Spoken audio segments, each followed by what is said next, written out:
Hi friends, welcome back to my channel. അപ്പോൾ ഇന്ന് ഞാൻ വന്നിരിക്കുന്നത് ഒരു ബ്ലൂബെറി കേക്കിൻ്റെ റെസിപ്പി ആയിട്ടാണ്. ഒരു 1.5 kg കേക്കാണ് കേട്ടോ. അപ്പോൾ നമുക്ക് ആ കേക്കിലേക്ക് കടന്നാലോ. ഇതിൽ 1.5 kg കേക്കിൽ 1 kg-യും 1/2 kg-യും പ്രത്യേകം ചെയ്യുന്നുണ്ട്. അപ്പോൾ നിങ്ങൾക്ക് 1 kg-യും 1/2 kg-യും അളവ് കിട്ടും കേട്ടോ ഇതിൽ.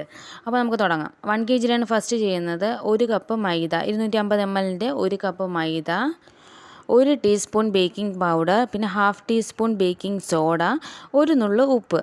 ഇതാണ് ഇതിൻ്റെ ഡ്രൈ ഇൻഗ്രീഡിയൻസ് എന്ന് പറയുന്നത്. നമ്മൾ ഇത്രയും എടുത്തതിന് ശേഷം നമ്മൾ സാധാരണ വാനില സ്പോഞ്ച് ചെയ്യുന്ന സെയിം ഇൻഗ്രീഡിയൻസ് ഒക്കെ തന്നെയാണ്. അപ്പോൾ ഈ ഇത്രയും ഡ്രൈ ഇൻഗ്രീഡിയൻസ് എടുത്തതിന് ശേഷം എപ്പോഴും ചെയ്യും പോലെ ഒരു 3 പ്രാവശ്യം അങ്ങോട്ടും ഇങ്ങോട്ടും ഇട്ടിട്ട് 2 ബൗൾ എടുത്തിട്ട് അങ്ങോട്ടും ഇങ്ങോട്ടും ഇട്ട് നന്നായിട്ട് അരിക്കുക. അല്ലെങ്കിൽ നിങ്ങൾ ബൗളാണ് ചെയ്യുന്നത്, നന്നായിട്ട് മിക്സ് ചെയ്യണം. കാരണം ഈ ബേക്കിംഗ് സോഡയൊക്കെ നന്നായിട്ട് മിക്സ് ആയില്ലെങ്കിൽ നമ്മൾ കേക്ക് ഉണ്ടാക്കുമ്പോൾ അവിടെ എവിടെയും പൊങ്ങി നിൽക്കാനും അതിൻ്റെ ലെവലിൽ വരാണ്ടിരിക്കാനും കേക്ക് കൊള്ളാവാനൊക്കെ സാധ്യതയുണ്ട്. അതുകൊണ്ടാണ് ഈ 3 പ്രാവശ്യമെങ്കിലും അരിക്കാൻ പറയുന്നത് കേട്ടോ. അല്ലെങ്കിൽ നന്നായിട്ട് നമ്മൾ അത്രയും നന്നായിട്ട് മിക്സ് ചെയ്യണം, സ്പൂൺ ഇട്ടോ എന്തെങ്കിലും ഇട്ടിട്ട്. അതിൽ നല്ലത് നന്നായിട്ട് അരിക്കുന്നത്, അപ്പോൾ നന്നായിട്ട് അങ്ങ് മിക്സായി കിട്ടും.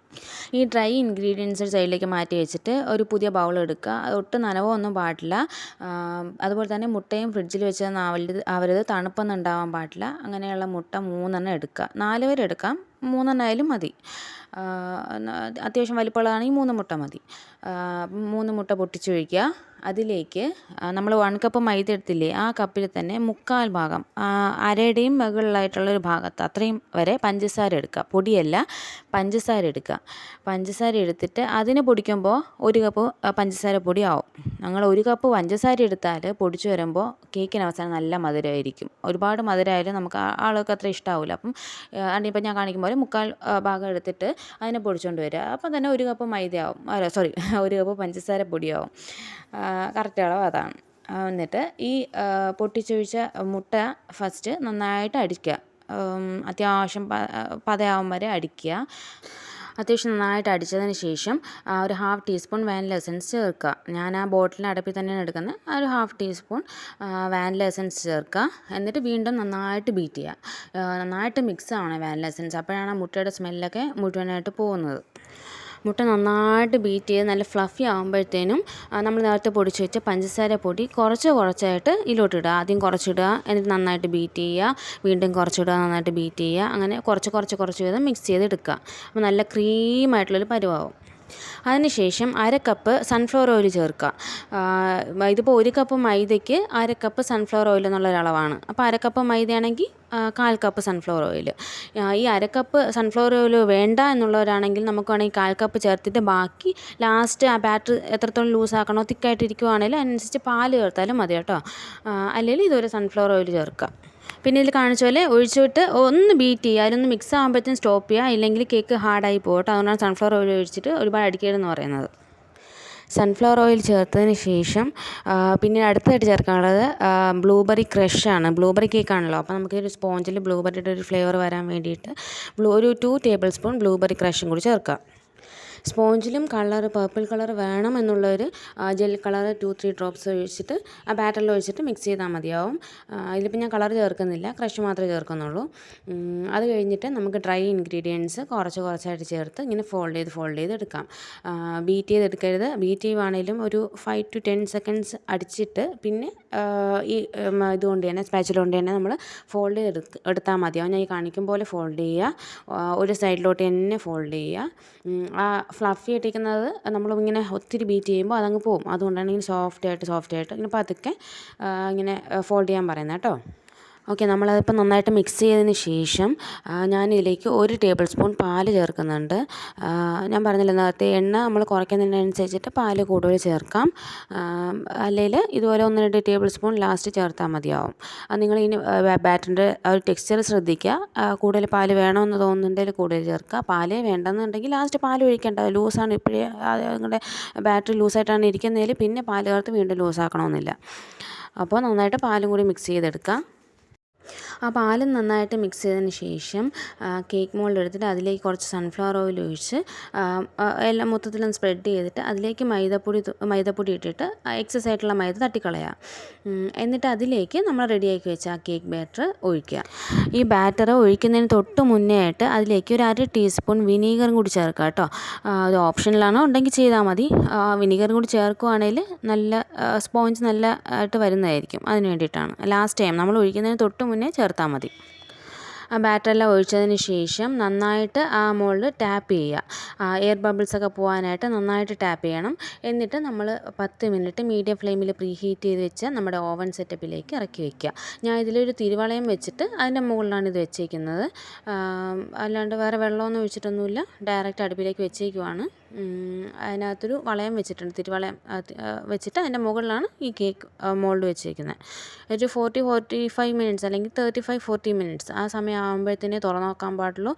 സിമ്മിലിടാം കേട്ടോ. ആദ്യമായിട്ടൊക്കെ ചെയ്യുന്നൊരു സിമ്മിലിട്ട് ചെയ്താൽ മതി. കുറച്ച് സമയം ആയാലും കുഴപ്പമില്ല, സിമ്മിലിട്ട് ചെയ്താൽ മതി. സമാധാനത്തോട് ചെയ്യാമല്ലോ. അപ്പോൾ നല്ല മണം വരുമല്ലോ കേക്കിൻ്റെ. ആ സമയത്തൊക്കെ തുറന്ന് നോക്കിയാൽ മതിയാവും. പതുക്കെ തുറന്ന് നോക്കിയാൽ ഒരു 35 മിനിറ്റ്സൊക്കെ ആവട്ടെ. അല്ലെങ്കിൽ പ്രശ്നം എന്താ വെച്ചാൽ ഈ പൊങ്ങി വരുന്ന സമയത്താണ് നിങ്ങൾ തുറന്ന് നോക്കുന്നതിൽ മൊത്തത്തിലും കുഴിഞ്ഞു പോകും. നടുക്കൂടി നല്ല കുഴിഞ്ഞു പോകും. അപ്പോൾ അത് ശ്രദ്ധിക്കുക. എന്നിട്ട് ഇത് കേക്ക് എടുത്തതിന് ശേഷം നല്ല തണുത്തതിന് ശേഷം മോൾഡിൽ നിന്ന് അതിനെ സെപ്പറേറ്റ് ചെയ്ത് എടുക്കുക. അടുത്തത് 1/2 kg കേക്കാണ്. ചെറിയ മെഷർമെൻറ്റ്സിൽ ചെറിയ വ്യത്യാസമുള്ള, ബാക്കിയെല്ലാം സെയിം പോലെ തന്നെയാണ്, അതിനകത്ത് ചെയ്ത പോലെ തന്നെയാണ്.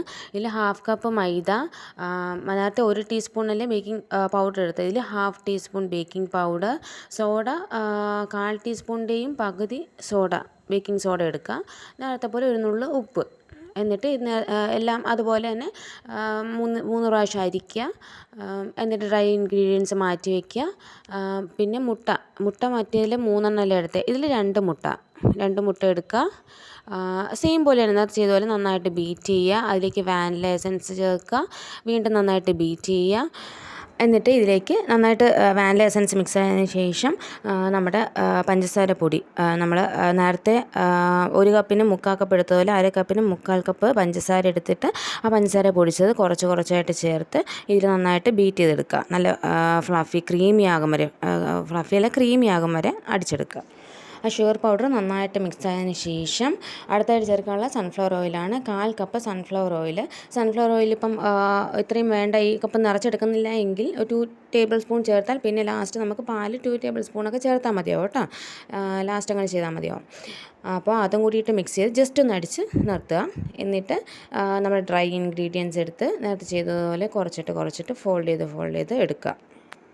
ക്രഷ് ചേർത്തത് പറയാൻ മറന്നുപോയി. ക്രഷ് നമുക്ക് 1 ടേബിൾ സ്പൂൺ ക്രഷ് ആ ബാറ്ററിലേക്ക് ചേർത്തിട്ട് മിക്സ് ചെയ്തെടുക്കുക കേട്ടോ. ആ സ്പോഞ്ചിലേക്ക് നേരത്തെ പോലെ ഇച്ചിരി ഫ്ലേവർ വരാൻ വേണ്ടിയിട്ട് ക്രഷും കൂടി ചേർത്തിട്ട് എടുക്കുക. എന്നിട്ട് ലാസ്റ്റ് ടൈം നമ്മൾ കേക്ക് ടിന്നിലേക്ക് ഒഴിക്കുന്ന സമയത്ത് വിനീഗർ 1/4 ടീസ്പൂൺ വിനീഗറും കൂടി ഒഴിച്ചിട്ട് മിക്സ് ചെയ്തിട്ട് അതിനെ കേക്ക് ടിന്നിലേക്ക് ഒഴിക്കുക. നമ്മൾ നേരത്തെ 1 kgയുടെ കേക്ക് ടിൻ എടുത്ത അതേ ടിന്നിൽ തന്നെ 1/2 kgയുടെ ബാറ്റർ ഒഴിക്കുക. നമ്മൾ ഒരേ അളവിൽ കിട്ടാൻ വേണ്ടിയിട്ടാണ്. അപ്പം നേരത്തെ ആ കേക്കിൽ ഇത്തിരി ഹൈറ്റും കിട്ടും. ആ 1 kgയുടെ 2 ലെയറായിട്ട് നമുക്ക് കട്ട് ചെയ്തിട്ട് ഇതിനെ 1 ലെയറായിട്ട്, ഈ 1/2 kgയുടെ തന്നെ 1 ലെയറായിട്ടും കിട്ടും. അങ്ങനെ 3 ലെയർ കേക്കായിട്ട് നമുക്ക് ഉണ്ടാക്കുകയും ചെയ്യാം. അടുത്ത് നമുക്ക് ഷുഗർ സിറപ്പ് തയ്യാറാക്കാം. അതിന് 1 കപ്പ് പഞ്ചസാരയ്ക്ക് 2 കപ്പ് വെള്ളം എന്നുള്ള രീതിയിൽ എടുക്കണം. സാധാരണ സ്പോഞ്ച് ഉണ്ടാക്കുമ്പോൾ നമ്മൾ 1:1 എന്നുള്ള രീതിയിലാണ് എടുക്കുന്നത്. 1 കപ്പ് ഷുഗറിന് 1 കപ്പ് വെള്ളം. ഇതിപ്പോൾ നമ്മൾ ഈ ഷുഗർ സിറപ്പിൽ ക്രഷ് ചേർക്കുന്നുണ്ട്. ക്രഷ് ഓൾറെഡി സ്വീറ്റാണല്ലോ ഇച്ചിരി. അപ്പോൾ ഇത് ഷുഗർ സിറപ്പും കൂടിയിട്ട് അതിൻ്റെ കൂടെ ക്രഷും കൂടി ആകുമ്പം ഭയങ്കര മധുരമായി പോകും. അതുകൊണ്ടാണ് നമ്മൾ വെള്ളം കൂട്ടുന്നത് ഷുഗർ സിറപ്പിൽ.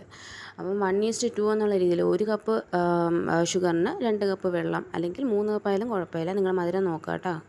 അധികം മധുരമാവാണ്ട് നോക്കുക. എന്നിട്ട് തിളപ്പിക്കുക. 1 നുള്ളു ഉപ്പും കൂടി ഇട്ടിട്ട് നന്നായിട്ട് തിളച്ചതിന് ശേഷം ഓഫ് ചെയ്ത് തണുക്കാൻ വയ്ക്കുക. തണുത്തതിന് ശേഷം ക്രഷ് ചേർത്താൽ മതിയാവും. അടുത്ത് നമുക്ക് വിപ്പിംഗ് ക്രീം അടിക്കാം. ഞാൻ ഫിയോണയാണ് എടുക്കാറ് എപ്പോഴും. ഇതിപ്പോൾ 1.5 kg ഉള്ളതുകൊണ്ട് ഒരു 1.5 കപ്പ് വിപ്പിംഗ് ക്രീം എടുക്കുന്നുണ്ട്. നന്നായിട്ട് ആ പാക്കറ്റ് നന്നായിട്ട് ഷേക്ക് ചെയ്തിട്ട് വേണം നമുക്ക് കപ്പിലേക്ക് ഒഴിക്കാനായിട്ട്. അതുപോലെ തലേ ദിവസം തന്നെ ഫ്രീസറിൽ നിന്നെടുത്ത് താഴെ വയ്ക്കുക. നല്ല പാല് പോലെ നമ്മൾ ഒഴിക്കുമ്പോൾ പാല് പോലെ വീഴുന്ന ടെക്സ്ചർ ആയിരിക്കണം, എങ്കിലേ നന്നായിട്ട് നമുക്ക് സെറ്റായി കിട്ടുള്ളൂ. എന്നിട്ട് നമുക്ക് നന്നായിട്ട് അടിക്കാം. ഫസ്റ്റ് 1-ലിട്ടിട്ട് അടിക്കുക, പിന്നീട് ഒരു ലെയറായി നമ്മൾ കാണത്തില്ലേ, അപ്പോഴത്തേനും 2-ലിട്ട് അടിക്കുക, പിന്നെ 3-ലിട്ട് അടിക്കുക. ഓരോരുത്തർ ബീറ്ററിൻ്റെ സ്പീഡിനനുസരിച്ച് വ്യത്യാസം വരും. ചിലർക്ക് 3 വരെ മാക്സിമം പോയാൽ മതി, അപ്പോൾ തന്നെ വിപ്പിംഗ് ക്രീം നല്ല സെറ്റായി കിട്ടും. ലാസ്റ്റ് ഈ ബീറ്ററിൻ്റെ ബ്ലൈഡ് നമുക്ക് ഭയങ്കര ടൈറ്റായിട്ട് ഫീൽ ചെയ്യും. അതിലോട്ട് അടിക്കുമ്പോഴത്തേനെ ആ സമയത്ത് നമ്മൾ സ്റ്റോപ്പ് ചെയ്യണം. പിന്നെ അതും കഴിഞ്ഞിട്ട് അടിച്ചാൽ ഓവർ ബീറ്റായി പോകും.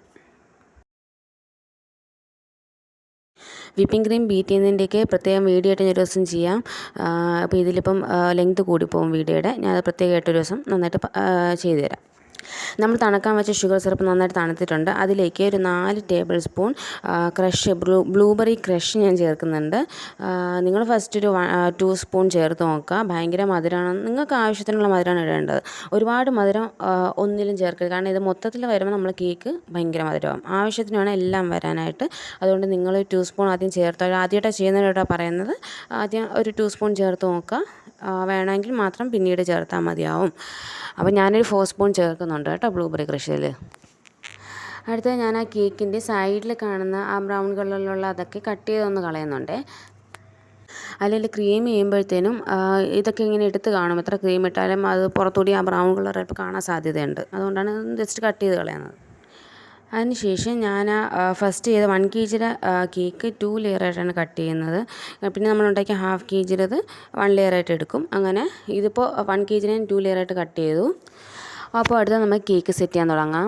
ഫസ്റ്റ് കേക്ക് ബോർഡ് എടുക്കുക, അതിലേക്ക് കുറച്ച് വിപ്പിംഗ് ക്രീം തേച്ചിട്ട് ഫസ്റ്റ് ലെയർ വെക്കുക. ഫസ്റ്റ് ലെയർ നമ്മൾ കേക്ക് കട്ട് ചെയ്യുമ്പോൾ കിട്ടുന്ന ഫസ്റ്റ് ലെയർ ഉണ്ടല്ലോ, ഏറ്റവും മുകൾ ഭാഗം, അതിന് നമ്മൾ അടിഭാഗത്ത് വേണം വെക്കാനായിട്ട്. ഇടയിലായിട്ട് വരുന്ന നടുഭാഗം ഉണ്ടല്ലോ, അതിന് നമ്മൾ ഏറ്റവും മുകളിലും വെക്കണം. അപ്പോഴാണ് കേക്ക് നല്ല ഫ്ലാറ്റായിട്ട് മുകൾ ഭാഗത്ത് കാണാൻ പറ്റുന്നത്. നമ്മൾ കട്ട് ചെയ്യുമ്പോൾ തന്നെ കേക്ക് വെക്കുവാണെങ്കിൽ ഷേപ്പ് കിട്ടത്തില്ല കേക്കിന്. അതുകൊണ്ടാണ് മുകൾ ഭാഗത്തെ ലെയർ കേക്ക് സെറ്റ് ചെയ്യുമ്പോൾ ഏറ്റവും ലാസ്റ്റ് വെക്കാൻ പറയുന്നത്. അപ്പോൾ ഫസ്റ്റ് ലെയർ വെച്ചിട്ട് അതിലേക്ക് നമ്മൾ നേരത്തെ തയ്യാറാക്കി വെച്ച ഷുഗർ സിറപ്പ് ഒഴിക്കുക. ഒന്നിന് നിങ്ങൾ സ്പൂൺ കൊണ്ട് ഒഴിക്കുക. സ്പൂൺ കൊണ്ട് ഒഴിക്കുമ്പോൾ പ്രശ്നം ചിലയിടത്ത് കൂടുതൽ സോക്കാവും, ചിലയിടത്ത് കുറച്ച് സോക്കാവും, അങ്ങനെ ഒരു പ്രശ്നം വരും. അല്ലെങ്കിൽ നമ്മൾ സാധാരണ എന്തെങ്കിലും മിനറൽ വാട്ടർ വാങ്ങിയത്, പെപ്സിയുടെ കുപ്പി അങ്ങനെയൊക്കെ ഉണ്ടല്ലോ, അതിൽ പിന്നോട്ട് ചെറിയ ഹോൾ ഇട്ടിട്ട് അങ്ങനെ ഒഴിച്ചാലും മതിയാവും. അപ്പോൾ ഈവനായിട്ട് ഒഴിക്കാൻ പറ്റും. അപ്പോൾ അങ്ങനെ ഷുഗർ സിറപ്പ് സോക്കാക്കുക, ആവശ്യത്തിന് സോക്കാക്കിയാൽ മതി. മുകൾ ഭാഗം മൊത്തം നനഞ്ഞ് കാണണം. അത് കഴിഞ്ഞിട്ട് അതിലേക്ക് നേരത്തെ നമ്മൾ അടിച്ചു വെച്ചിരുന്ന വിപ്പിംഗ് ക്രീം ഒരു പൈപ്പിംഗ് ബാഗിലാക്കിയിട്ട് ഇതിലേക്ക് ആക്കുക, ഫസ്റ്റ് ലെയറിലേക്ക് ആക്കുക. അതിനുശേഷം അതിലേക്ക് ബ്ലൂബെറി ക്രഷ് 1-2 സ്പൂൺ ഒഴിച്ചിട്ട് നന്നായിട്ട് അതിലേക്ക് സ്പ്രെഡ് ചെയ്യുക. അതിനുശേഷം ഞാൻ ടൂട്ടി ഫ്രൂട്ടി ചേർക്കുന്നുണ്ട്. ഒന്നേൽ നമ്മൾ ജാറിലൊന്ന് അടിച്ചിട്ട് അതിനങ്ങനെ ചേർക്കാം, അല്ലെങ്കിൽ ആ ജാറിൽ അടിച്ചതിന് ഈ ബ്ലൂബെറിയുടെ ക്രഷിനകത്തൊന്ന് മിക്സ് ചെയ്തിട്ട് വേണമെങ്കിൽ ചേർക്കാം, അല്ലെങ്കിൽ ഡയറക്റ്റായിട്ട് ഇതുപോലെയും ചേർക്കാം. നമ്മൾ കസ്റ്റമേഴ്സിന് കടിക്കാൻ കിട്ടുന്ന ഇഷ്ടമുള്ളവരാണെങ്കിൽ ചോദിക്കുക, ടൂട്ടി ഫ്രൂട്ടി ഇടുന്നതുകൊണ്ട് കുഴപ്പമുണ്ടോ, അങ്ങനെ കടിക്കുന്ന ഇഷ്ടമല്ല, ചിലർക്ക് സോഫ്റ്റ് ആയിട്ടിരിക്കണം കേക്ക്, അതിലൊന്നും കടിക്കാൻ കിട്ടുന്ന ഇഷ്ടമല്ല. അപ്പോൾ ഓരോരുത്തരുടെ ഇഷ്ടമാണ്. അപ്പോൾ നമ്മൾ ചേർക്കുന്നത് ഒരു പ്രത്യേക ടേസ്റ്റാണ്. അല്ലെങ്കിൽ നമ്മൾ ക്രഷ് ചെയ്ത് ചേർത്താലും മതി, അതാകുമ്പോൾ അത് ഉണ്ടാകുന്നതും അറിയത്തുമില്ല, എന്നാൽ നല്ല ടേസ്റ്റും കിട്ടും. അപ്പോൾ അങ്ങനെ ഞാൻ ചേർക്കുന്നുണ്ട്. അത് കഴിഞ്ഞിട്ട് സെക്കൻഡ് ലെയർ വയ്ക്കുക, നേരത്തെ പോലെ ഷുഗർ സിറപ്പ് ഒഴിക്കുക, വിപ്പിംഗ് ക്രീം ചേർക്കുക, ക്രഷ് ചേർക്കുക, ടൂട്ടി ഫ്രൂട്ടി ചേർക്കുക. എന്നിട്ട് തേർഡ് ലെയറും വെച്ചിട്ട് നമ്മൾ ക്രം കോട്ട് ചെയ്യണം. ക്രം കോട്ട് ചെയ്യുന്നത് എന്തിനാണെന്ന് വെച്ചാൽ നമ്മുടെ ഈ കേക്കിൻ്റെ പുറത്തുള്ള ക്രംസ് അതൊക്കെ നമ്മൾ ഫസ്റ്റ് തന്നെ നമ്മൾ മെയിൻ ക്രീം ഇടുവാണെങ്കിൽ ഈ ക്രീമായിട്ട് മിക്സ് ചെയ്ത് ഫുള്ള് വൃത്തികേടാവും. നമ്മൾ ഉദ്ദേശിക്കുന്ന പോലെ സോഫ്റ്റായിട്ട് പുറത്തിരിക്കത്തില്ല ക്രീം. അതുകൊണ്ടാണ് നമ്മൾ ജസ്റ്റ് ക്രം കോട്ട് ചെയ്യുന്നത്. അപ്പോൾ ഈ ക്രംസ് എല്ലാം ഒന്ന് ഒതുങ്ങും ഇങ്ങനെയൊന്ന് ക്രം കോട്ട് ചെയ്ത് കഴിയുമ്പോഴത്തേനും. എന്നിട്ട് നമ്മൾ ഇതിനെ ഒന്ന് ഫ്രിഡ്ജിൽ വെച്ചിട്ട് നന്നായിട്ട് 4-5 മണിക്കൂർ നമ്മൾ ഫ്രീസറിൽ വയ്ക്കണമെന്നില്ല, ഫ്രിഡ്ജിൽ തന്നെ വെച്ചിട്ട് നന്നായിട്ടൊന്ന് തണുപ്പിക്കുക. അപ്പോൾ ഈ ക്രീമെല്ലാം ഒന്ന് സെറ്റായി കിട്ടും. അത് കഴിഞ്ഞിട്ട് നമ്മൾ മെയിൻ കോട്ട് കൊടുക്കുക. അപ്പോൾ നമുക്ക് നല്ല ഫിനിഷിങ് കിട്ടും. അല്ലാതെ ഡയറക്റ്റായിട്ട് തന്നെ നമ്മൾ ഫസ്റ്റ് തന്നെ എന്താ പറയുക, ആ ഫിനിഷിങ് കോട്ടാണ് കൊടുക്കുന്നതിൽ ക്രംസ് എല്ലാം കൂട്ടിയിട്ട് അതിൽ മിക്സായി ആകെ വൃത്തികേടാവും. ഞാനൊരു 4-5 മണിക്കൂർ ഫ്രിഡ്ജിൽ വെച്ച് നന്നായിട്ട് സെറ്റാക്കിയതിന് ശേഷം മെയിൻ കോട്ട് കൊടുക്കുവാണ്. ഫസ്റ്റ് നമ്മൾ നന്നായിട്ട് തന്നെ വിപ്പിംഗ് ക്രീം ഇടുക. മുകളിലാണെങ്കിലും സൈഡിലാണെങ്കിലും നന്നായിട്ട് വിപ്പിംഗ് ക്രീം ഇട്ട് ഇങ്ങനെ സ്മൂത്തായിട്ട് ചെയ്യുക. ഒത്തിരി ബലം കൊടുക്കാണ്ട് ചെയ്യുക. സൈഡിലാണെങ്കിലും ഒരുപാട് വിപ്പിംഗ് ക്രീം തേക്കുക. കാരണം നമ്മൾ പിന്നെ ഷേപ്പ് ചെയ്യും തോറും അത് കുറഞ്ഞുകൊണ്ടിരിക്കും, നമ്മുടെ അടുത്ത് മാറ്റിക്കൊണ്ടിരിക്കും. അതുകൊണ്ട് ആദ്യം ഒരുപാട് വിപ്പിംഗ് ക്രീം ഇട്ട് തന്നെ അതിന് ഷേപ്പ് ചെയ്തെടുക്കുക. എന്നിട്ട് ആ കേക്കിനെ നന്നായിട്ട് തണുക്കാനായിട്ട് ഫ്രിഡ്ജിലേക്ക് വെക്കുക. കാരണം ഈ കേക്കിൻ്റെ മുകളിൽ നമ്മൾ ഗ്ലേസാണ് ഒഴിക്കുന്നത്. അതുകൊണ്ട് നമ്മൾ കേക്ക് നന്നായിട്ട് തണുത്തിരിക്കണം. നമുക്ക് സമയമുണ്ടെങ്കിൽ തലേദിവസം രാത്രി ഉണ്ടാക്കിയ കേക്ക് ഫ്രിഡ്ജിലേക്ക് വെക്കുക. സമയമില്ല എന്നുണ്ടെങ്കിൽ ഒരു അരമണിക്കൂറെങ്കിലും ഫ്രീസറിൽ വെക്കുക. എന്നിട്ട് നമ്മൾ ഗ്ലേസ് ഒഴിക്കാൻ എടുക്കാൻ പാടുള്ളൂ. ക്രീം തേച്ച ഉടനെ തന്നെ ഗ്ലേസ് ഒഴിക്കരുത്. അത് ക്രീം മെൽറ്റ് ആവാനും മിക്സ് ആവാനൊക്കെ ഇതാവും. അതുകൊണ്ട് നന്നായിട്ട് തണുപ്പിക്കുക വെച്ചിട്ട് ഫ്രിഡ്ജിൽ വെച്ചിട്ട്. ഇനി നമുക്ക് ഗ്ലേസ് തയ്യാറാക്കാം. ഗ്ലേസിന് വേണ്ടത് first cornflour, 1/4 cup cornflour, 1/4 cup വെള്ളം. ഒരേ റേഷ്യോയിലാണ് 1/4 കപ്പ് കോൺഫ്ലോറിന് 1/4 കപ്പ് വെള്ളം. അതിന് നന്നായിട്ട് മിക്സ് ചെയ്ത് മാറ്റി വയ്ക്കുക. എന്നിട്ട് നമുക്ക് ഷുഗർ സിറപ്പ് തയ്യാറാക്കാം. 1/2 കപ്പ് ഷുഗറിന് 3 കപ്പ് വെള്ളം വേണം. 1/2 കപ്പ് ഷുഗർ എടുത്തിട്ട് അതിലേക്ക് 3 കപ്പ് വെള്ളം. എന്നിട്ട് അതിനെ നമ്മൾ മറ്റേതുള്ള ഉപ്പും കൂടി ഇട്ടിട്ട് ഷുഗർ സിറപ്പ് തയ്യാറാക്കുക. നന്നായിട്ട് തിളപ്പിക്കുക. അതിലേക്കൊരു 1/4 കപ്പ് ക്രഷും കൂടി ചേർക്കണം കേട്ടോ. എന്നിട്ട് വേണം തിളപ്പിക്കാനായിട്ട്. ഷുഗർ സിറപ്പ് നന്നായിട്ട് തിളച്ച് വരുമ്പോഴത്തേനും നമ്മൾ നേരത്തെ മിക്സ് ചെയ്ത് വെച്ച കോൺഫ്ലോറിൻ്റെ വെള്ളം ഇതിലേക്ക് ഒഴിച്ച് ഇളക്കിക്കൊണ്ടേയിരിക്കണം കേട്ടോ. സിമ്മിലിടുക. എന്നിട്ട് നന്നായിട്ട് ഒരു കൈയിട്ട് ഒഴിക്കുക, ഒരു കൈയിട്ട് എണ്ണ ഇളക്കിക്കൊണ്ടിരിക്കണം. അല്ലെങ്കിൽ അപ്പോൾ തന്നെ കട്ട കെട്ടും, അടിയിലൊക്കെ പിടിക്കും. അതുകൊണ്ട് പെട്ടെന്ന് തന്നെ ഇളക്കുക. അങ്ങ് പെട്ടെന്ന് കുറുകുമല്ലോ, കോൺഫ്ലോർ ഒഴിക്കുമ്പോൾ അങ്ങ് ടൈറ്റ് ആവും. അതുകൊണ്ട് നന്നായി പെട്ടെന്ന് ഇളക്കുക. ഒന്നെങ്കിൽ സിമ്മിലിടുക, അല്ലെങ്കിൽ ഓഫ് ചെയ്ത് ചേർത്താലും മതിയാവും കോൺഫ്ലോർ. ലൂസായിട്ടാണ് കിടക്കുന്നത്, ഷുഗർ സിറപ്പ് ലൂസായിട്ടാണ് കോൺഫ്ലോർ ഒഴിച്ചിട്ടും കിടക്കുന്നതെങ്കിൽ ഈ സിമ്മിലിട്ട് ഇളക്കിക്കൊണ്ടിരിക്കുക കുറുകും വരെ. നമ്മൾ കോൺഫ്ലോർ ഒഴിക്കുമ്പോൾ തന്നെ പെട്ടെന്ന് അത്യാവശ്യം കുറുകി കിട്ടുവാണെങ്കിലും ഓഫ് ചെയ്യുന്നതായിരിക്കും നല്ലത്. അങ്ങനെ കോൺഫ്ലോർ ഒഴിച്ച് നന്നായിട്ട് അതിനെ മിക്സ് ചെയ്തെടുക്കുക. എന്നിട്ട് ഇതിനെ മാറ്റി വെച്ച് തണുത്തതിന് ശേഷം നമുക്ക് ആവശ്യത്തിനുള്ള പർപ്പിൾ കളർ ചേർക്കുക. പർപ്പിൾ കളറ് ജെൽ കളർ തന്നെ ചേർക്കാൻ നോക്കുക. ഒരു 2-3 ഡ്രോപ്സൊക്കെ പർപ്പിൾ കളർ ചേർത്ത് നന്നായിട്ട് മിക്സ് ചെയ്യുക. തണുത്തതിന് ശേഷം മിക്സ് ചെയ്താൽ മതിയാവും. മിക്സ് ചെയ്യുക. നല്ല തണുക്കരുത് കേട്ടോ. ഒരു ഇളം ചൂട്, ഒത്തിരി തണുക്കരുത് എന്നാൽ ചൂടും ആവരുത്. ഒരു ഇളം ചൂടില്ലേ, ആ സമയത്ത് കളർ ചേർക്കുക. എന്നിട്ട് നമ്മുടെ കേക്കിലേക്ക് ഈ നമ്മൾ ഷുഗർ സിറപ്പിൻ്റെ പകുതി, 1/2 ഭാഗം കേക്കിൻ്റെ മുകളിലേക്ക് ഇങ്ങനെ ഒഴിക്കുക. ഞാൻ ഇപ്പോൾ കാണിക്കും പോലെ ഒഴിക്കുക. എന്നിട്ട് നമ്മൾ ബാക്കി പകുതി ഉണ്ടല്ലോ അതിലേക്ക് പിന്നെയും പർപ്പിൾ കളർ ഒരു 2-3 ഡ്രോപ്സ് ഇങ്ങനെ ഒഴിച്ചിട്ട് ജസ്റ്റ് ഒന്ന് വരയുക. ആ ഷുഗർ സിറപ്പിലേക്ക് വരയാൻ ഒത്തിരി മിക്സ് ആക്കാൻ പാടില്ല, ജസ്റ്റ് ഒന്ന് മിക്സ് ആക്കുക. ഞാൻ കാണിക്കും പോലെ മിക്സ് ആക്കുക. എന്നിട്ട് ബാക്കിയും കൂടിയിട്ട് ഇതിൻ്റെ മുകളിലേക്ക് ഒഴിക്കുക. അപ്പോൾ നമുക്കൊരു ഡിസൈൻ കിട്ടും ആ കേക്കിൻ്റെ മുകളിൽ. ഞാൻ രണ്ടാമത് ചേർത്ത പർപ്പിൾ കളറിന് പകരം നിങ്ങൾക്ക് സ്കൈ ബ്ലൂ വേണമെങ്കിൽ ചേർക്കാം, വൈറ്റ് ചേർക്കാം. ഈ പർപ്പിൾ കളറുമായിട്ട് കോൺട്രാസ്റ്റ് ചെയ്ത് പോകുന്ന ഏത് കളർ വേണമെങ്കിൽ നിങ്ങൾക്ക് ഇഷ്ടമുള്ള ഏത് കളർ കോമ്പിനേഷൻ വേണമെങ്കിലും ചേർക്കാം. ഈ രണ്ടാമത് ഞാൻ ചേർക്കുന്ന ഡ്രോപ്സ് അതിന് ജസ്റ്റ് ഒന്ന് മിക്സ് ചെയ്താൽ മതി കേട്ടോ. ഒരുപാടിട്ട് ഇളക്കരുത്, ജസ്റ്റ് ഒന്ന് വരയ്ക്കുക ഇങ്ങനെ. അപ്പോഴത്തേനും ആ കേക്കിൻ്റെ മുകളിൽ നല്ലൊരു ഡിസൈനായിട്ട് വരും. അത് കാണാൻ നല്ല ഭംഗിയാണ് കേട്ടോ. അപ്പോൾ നിങ്ങൾക്ക് ഇഷ്ടമുള്ള കളർ ചേർക്കാം. എന്നിട്ട് അതൊന്ന് ഫുള്ള് കേക്ക് കവറായി കഴിയുമ്പോഴത്തേനും ആ സൈഡിലുള്ള നെക്ക് ഒന്ന് വൃത്തിയാക്കിയിട്ട് ഉടനെ തന്നെ അത് ഫ്രിഡ്ജിലേക്ക് കൊണ്ട് വയ്ക്കുക. ഇല്ലെങ്കിൽ ഫുൾ അങ്ങ് ഒലിച്ചിറങ്ങി അത് തീർന്നു പോകും. അതിൽ നല്ലത് ഫ്രിഡ്ജിലേക്കും പിന്നെ അങ്ങ് സെറ്റായി കിട്ടുമല്ലോ. നിങ്ങളിതിങ്ങനെ ഒഴിക്കുമ്പോഴത്തേനും അടിയിലൊരു പാത്രം വെച്ചിരിക്കണം കേട്ടോ. അടിയിലൊരു പാത്രം വെച്ചിട്ടാണ് ഇത് മുകളിൽ ഇങ്ങനെ ഒഴിക്കാനായിട്ട്. അപ്പോൾ എൻ്റെ ഫൈനൽ ലുക്ക് ഇങ്ങനെയാണ്. എൻ്റെ ബോർഡറിൽ ഞാൻ വെറുതെ നോസിൽ കൊണ്ടൊന്ന് വരച്ചിട്ടുണ്ട്. പിന്നെ ഹാപ്പി ബർത്ത്ഡേ അമ്മ എന്നുള്ള എൻ്റെ കസ്റ്റമറിൻ്റെ അമ്മയുടെ ബർത്ത്ഡേ ആയിരുന്നു. അപ്പോൾ അങ്ങനെ. അപ്പോൾ എല്ലാവർക്കും ഇഷ്ടമായെന്ന് വിചാരിക്കുന്നു. ഇനി ഹാപ്പി ബർത്ത്ഡേ എഴുതുന്നതൊക്കെ ഞാൻ അല്ലാണ്ട് ഒരു വീഡിയോ ആയിട്ട് എടുക്കാം കേട്ടോ. അപ്പോൾ താങ്ക്സ് ഫോർ വാച്ചിങ്.